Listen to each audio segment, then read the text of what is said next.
Bonjour chers élèves, chers bacheliers, bienvenue sur notre chaîne.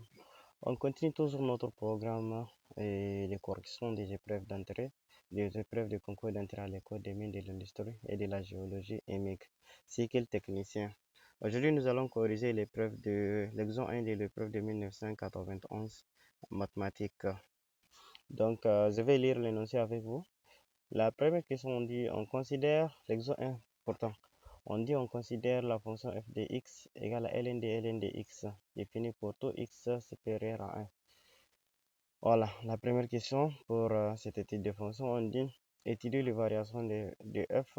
Deuxièmement, on dit soit Pn entier supérieur ou égal à 2, montrer que le théorème des accroissements finis s'applique à la fonction f sur l'intervalle fermé de P à P plus 1 fermé. On déduit la double inégalité 1 sur P plus 1 ln de P plus 1 inférieur à ln de P plus 1 moins ln de P inférieur à 1 sur P ln de P. La deuxième partie est consacrée sur une suite numérique. On pose la suite UN égale la somme de P égale à D à N de 1 sur P ln de P. Étudier la nature de la suite UN. Donc, pour ce faire, on ne va pas s'attarder sur l'énoncé. Voilà, j'espère que vous avez pris une copie d'écran. On va passer à la correction. Voilà, je vais vous faire un petit rappel. Donc, la condition d'existence de la fonction ln. La fonction ln de x donc, est définie pour tout x positif, strictement positif. Donc, ici, la fonction qui nous est donnée, c'est ln de x. Donc, pour que le ln qui englobe toute la fonction soit existe, il faut que le ln de x lui-même soit strictement supérieur à 0. Donc, si ln de x est supérieur à 0, ce qui équivaut à x strictement supérieur à 1. Donc, on sait que les ln des réels compris entre 0 et 1 sont tous négatifs. Donc, pour que ces ln de x soit positif, il faut que x soit supérieur à 1. Voilà. Donc, on a le DDF, le domaine de définition de la fonction, c'est de 1 ouvert à plus l'infini. Voilà. Maintenant, nous allons calculer la dérivée. Un autre rappel aussi pour les fonctions logarithmiques. ln de u de x, la fonction dérivée c'est u' sur u de x. Ici, u de x est égal à ln de x encore. Donc, ça fait ln de x' sur ln de x. Voilà, la dérivée de ln de x, c'est 1 sur x. Donc, la fonction f' de x sera, dans ce cas, 1 sur x de tout sur ln de x, ce qui équivaut à 1 sur x ln de x. Ça, c'est la dérivée de notre fonction. Donc, pour tout x appartient au DDF, c'est-à-dire pour tout x strictement supérieur à 1, on a x est positif aussi. Donc, ln de x est positif. Voilà. Donc, le produit de x ln de x est strictement positif aussi. Ainsi, la fonction et la dérivée de notre fonction f' de x qui est égale à 1 sur x ln de x est aussi strictement positif. Vu que x est positif, ln de x est positif pour tout x supérieur à 1. Donc, notre fonction est strictement croissante. Sur le signe de la dérivée, donc, on sait que notre fonction dérivée f' de x est strictement positif sur l'intervalle 1 à plus l'infini. Donc, pour toujours l'objectif d'étudier les variations de la fonction, nous allons calculer à présent les limites aux bornes du DDF. Donc, limite quand x tend vers 1 plus, voilà. On sait que ln de x, quand x tend vers 1, c'est 0, n'est-ce pas? Donc, je vais encore calculer la limite quand x tend vers 0 de ln de x encore. Donc, ce qui équivaut que limite quand x tend vers 1 plus de ln de x. Donc, c'est comme si c'est ln de 0 plus qui va nous donner moins l'infini. Voilà, la limite en plus l'infini. Donc, c'est comme limite quand x tend vers plus l'infini de ln de x égale à ln de plus l'infini qui est égal à aussi à limite plus l'infini. Voilà. Donc, le tableau des signes, je mets mon tableau x et le DDF 1 à l'infini. F' est tout temps et tout temps positif. Donc, la fonction croît de moins l'infini à plus l'infini. Donc, conclusion, notre fonction f de x est strictement croissante sur l'intervalle 1 à plus l'infini. Maintenant, la deuxième partie, La deuxième question, on nous dit de vérifier si les conditions du théorème d'accroissement fini de taf s'appliquent à la fonction. Donc, le théorème des accroissements finis dit si f est une fonction continue sur un intervalle fermé AB et que cette même fonction est dérivable sur l'ouvert AB, alors il existe un réel constante C qui appartient à l'intervalle AB ouvert tel que donc f de B moins f de A est égal à f' de C octet de B moins A. Ça, c'est les théorèmes en tant que tel. Donc, on va essayer de voir si notre fonction respecte tout ça. Donc, ici, pour notre cas, on a dit d'appliquer le théorème d'accroissement fini sur l'intervalle P plus 1. Donc, ici, A égale à P et B égale à P plus 1. Avec P, on a dit supérieur ou égal à 2. Donc, P est plus grand que 1. Donc, c'est comme si le P plus 1 est inclus dans notre domaine de définition.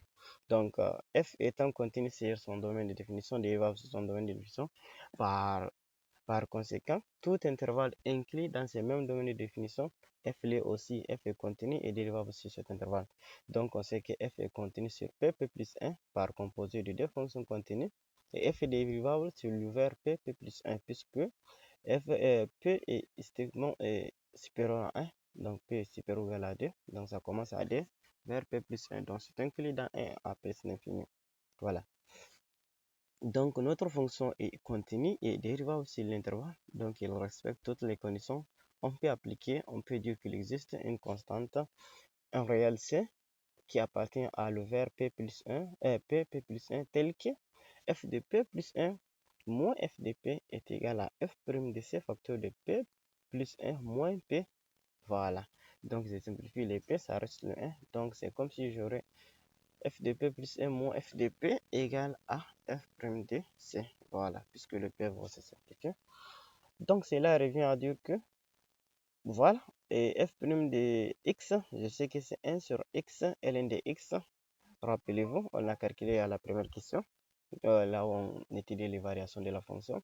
Donc, ici, quand j'injecte la constante C, donc j'aurai f' de C est égal à 1 sur C ln de C. Donc, ce qui nous donne la fonction f de P plus 1 qui est égale à ln de P plus 1 moins ln de P est égal à 1 sur C ln de C. Donc, prenez un bout de papier et notez cette égalité puisqu'on aura besoin de ça. Maintenant, attaquons une autre partie. Prenons la fonction dérivée de f de x que nous allons nommer une autre fonction g de x. Donc, la fonction g de x définie par 1 sur x ln de x est strictement décroissante sur l'intervalle 1 à plus l'infini. Vous pouvez la vérifier donc en dérivant la fonction g de x, étudier les signes. Voilà, vous verrez que c'est une fonction décroissante. Comme c'est une fonction décroissante, donc on sait qu'une fonction est décroissante si on prend des réels x et y tels que x est plus petit que y. Donc, quand on compose avec la fonction décroissante, lui, il est inverse. Donc, g de x sera plus grand que g de y. Si et seulement si x est plus petit que y. Voilà. Donc, ici, on a p est inférieur strict à c et inférieur strict à p plus 1. Et g est décroissant, donc g de p plus 1 inférieur à g de c inférieur à g de p. C'est ce qu'on a. Donc, voilà. Donc, qu'est-ce qu'on a? G de P plus 1, c'est 1 sur P plus 1 ln de P plus 1 inférieur à 1 sur C. Voilà. Inférieur à 1 sur P ln de P. Voilà cette inégalité encore. Vous pouvez la noter. Donc, toujours sur les bouts de papier que vous avez tiré. En remplaçant 1 sur C ln de C par l'expression trouvée précédemment. Voilà. Donc, qu'est-ce qu'on a? On a dit le millier 1 sur C ln de C est égal à ln de P plus 1 moins ln de P. Donc, en la remplaçant, on a l'inégalité qui nous est demandée donc, dans la question. On l'a demandé, c'est tout. Voilà. Donc, on a appliqué le théorème des accroissements finis à notre fonction pour montrer l'inégalité voilà, qui est demandée dans la question. Rappelez-vous, premièrement, on a commencé par appliquer le théorème des accroissements finis. Ça nous a donné une égalité. Par après, on a regardé donc la monotonie de la fonction g de x qui est définie par 1 sur x ln de x, qui est aussi la dérivée de la fonction f. D'accord, on a vérifié sa monotonie. Maintenant, on a essayé à encadrer donc GDC. Quand on a essayé d'encadrer, on a l'égalité. Donc, on remplace 10 de GDC par l'égalité qu'on a trouvée tout premièrement. Voilà, on passe à la deuxième partie de cet exercice-là, consacré à l'étude de la suite numérique. On a IN égale à la somme de P égale à D à N de 1 sur P ln de P. On dit d'étudier la nature de la fonction et de la suite numérique définie. Donc, observation initiale, qu'est-ce que nous observons? Tous les termes donc, de la suite 1 sur P ln de P sont strictement positifs puisque P est strictement P est supérieur ou égal à 2, donc qui est supérieur strict à 1. Donc, ln de P est positif aussi. Donc, notre suite a des termes positifs. Par conséquent, la suite est croissante, puisque si on ajoute IN n'est rien d'autre que la somme des termes. Donc, IN plus 1, c'est IN plus un terme positif, donc c'est supérieur à IN. Donc, IN plus 1 est supérieur à IN, donc la suite numérique est croissante. Voilà, c'est une suite croissante. Donc, on va utiliser une stratégie simple. Voilà, pour savoir si une suite est croissante et converge ou diverge, on cherche un minorant qui tend vers l'infini. Ça, si on trouve un minorant de la suite qui tend vers l'infini, voilà, ou un majorant qui est fini, voilà. Donc ici, on va comparer chaque terme 1 sur P ln de P avec une intégrale, car les intégrales sont faciles à calculer. Donc, on va utiliser cette stratégie-là. Donc, si on a un miron de la suite, c'est-à-dire la suite est plus grande qu'une quantité qui est infiniment grande qui tend vers l'infini, c'est que la suite elle-même, elle est infinie. Si la suite est plus petite qu'une quantité qui est finie, donc elle-même, elle est finie. Donc, elle est convergente. Dans le premier cas, elle est divergente. Voilà, c'est ce qu'on va utiliser. Voilà. On a l'illégalité qui nous est demandée dans la deuxième partie de la première partie. Voilà. J'ai dit la deuxième partie de la première partie. Donc, la deuxième question de la première partie, l'inégalité qui nous est demandée dans les théorèmes des approximations finis. On va utiliser cette égalité-là. Voilà. Notre suite, c'est 1 sur P, somme de 1 sur P, P le ln de P. Voilà. Donc, si vous constatez bien, ln de P plus 1, mon ln de P, n'est rien d'autre, je ne sais pas si vous avez bien remarqué ça, mais n'est rien d'autre que l'intégrale de P à P plus 1 de la fonction f' de x de dx. Voilà. Donc, quand on intègre la fonction f' de f de x, donc ça fait f de P plus 1 moins f de P. C'est ce qui nous donne ln de P plus 1 moins ln de P. Voilà. Donc, on continue.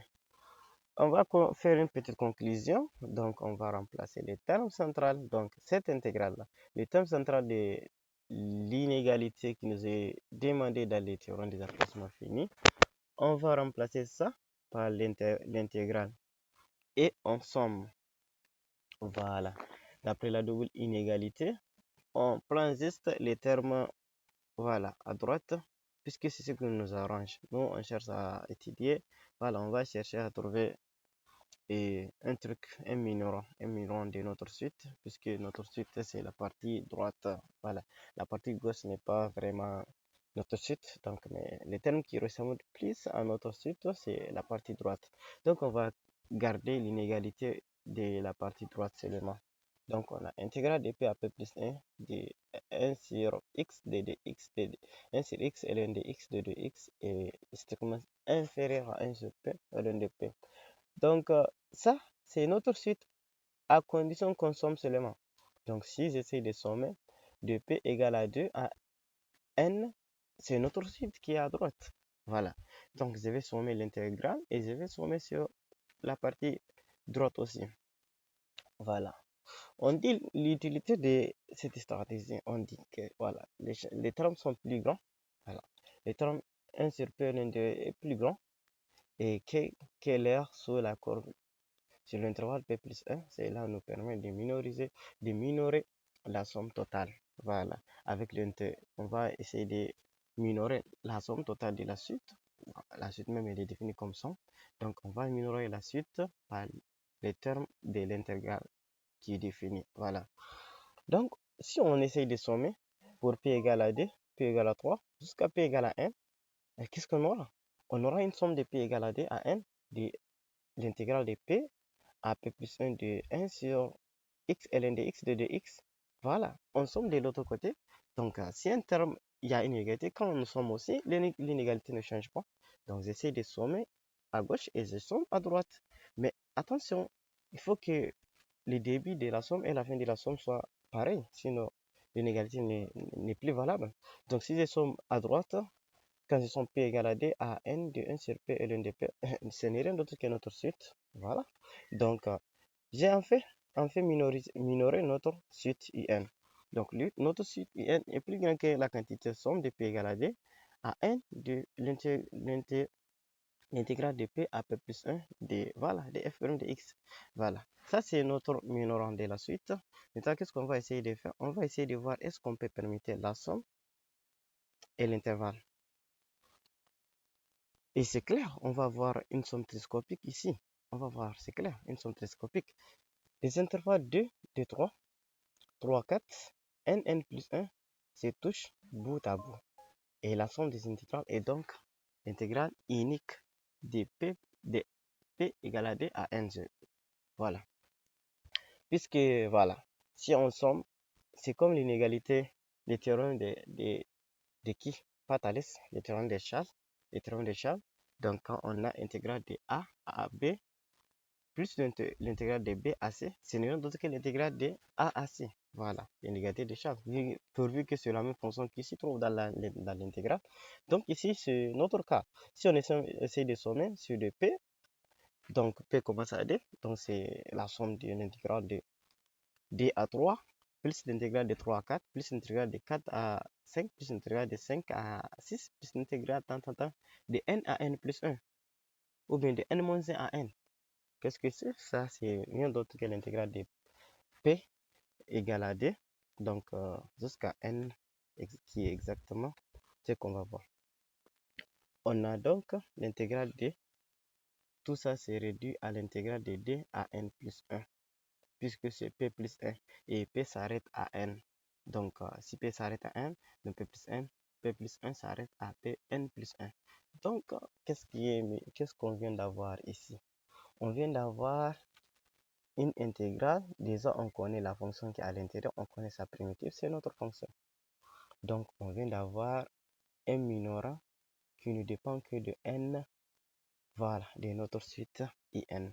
Finalement, qu'est-ce qu'on aura? On va intégrer et on dira, voilà, l'intégrale de d à n plus 1 de d de x sur x ln de x n'est rien d'autre que ln de x compris entre d et n plus 1 qui nous donne ln de n plus 1 moins ln de 2. Voilà, donc ça c'est le minorant de notre suite. Notre suite est minorée par cette quantité qui ne dépend que de n. Donc quand j'essaie de calculer la limite du minorant, la limite de ln de n plus 1 moins ln de d, c'est l'infini, puisque ln de d c'est une constante, ça ne change pas. Mais ln de plus 1 quand n tend vers l'infini, ça fait ln de l'infini qui est l'infini. Donc, on a notre suite in est plus grande qu'une quantité qui est infinie. Donc, elle-même, elle est infinie. Imaginez bien si on a une suite qui est plus grande qu'une quantité qui est infinie. Donc, elle-même, elle est infinie. Voilà. Donc, interprétation, la suite est toujours plus grande que le terme ln de n plus 1 moins ln de d. Voilà. On a établi que pour tout n aussi, pour tout n, donc pour tout entier naturel, ln de n plus 1 moins ln de d est inférieur à un. Étape 1, comportement diminuant. Donc quand n devient trop grand, n tend vers l'infini, n plus 1 aussi tend vers l'infini, ln de n plus 1 tend vers l'infini, donc ln de n plus 1 tend aussi vers l'infini. Par conséquent, les termes à gauche de l'inégalité ln de n plus 1 moins ln de d tend vers plus l'infini. Donc, étape de conséquence sur notre suite 1. Donc, on aura une conséquence immédiate, c'est bien clair, je l'ai déjà énoncé. Donc, si la suite est plus grande qu'une quantité qui devient infiniment plus grande, alors la suite devient elle-même, devient infiniment grande elle-même. autrement dit que la suite n'est pas bornée. Elle n'est pas bornée, elle ne peut pas l'être. Elle ne peut pas l'être puisque plus qu'une plus qu'une quantité qui est infinie, donc elle ne peut pas être bornée. Voilà, finalement. Donc, on peut dire que notre suite elle diverge. La suite diverge. On a une suite divergente, donc la limite de notre suite est égale à l'infini. Voilà, on sait qu'en terminant toute suite qui a une limite infinie diverge. Voilà. Donc ça, c'est la nature de la suite. On vient de l'étudier. J'espère qu'on est au terme de notre vidéo. Si vous avez aimé, n'hésitez pas à vous abonner à la chaîne pour ne rien rater des prochaines vidéos, d'activer la cloche de notification, de liker, de partager autour de vous, ça fera plaisir aux autres. Voilà. Et de faire des commentaires s'il y a des questions, des critiques constructives, des suggestions, des conseils, des remerciements. Donc, j'attends votre retour dans la section des commentaires. En tout cas, c'est ici on va s'arrêter pour cette vidéo. Merci à tous pour votre attention. À tout à l'heure.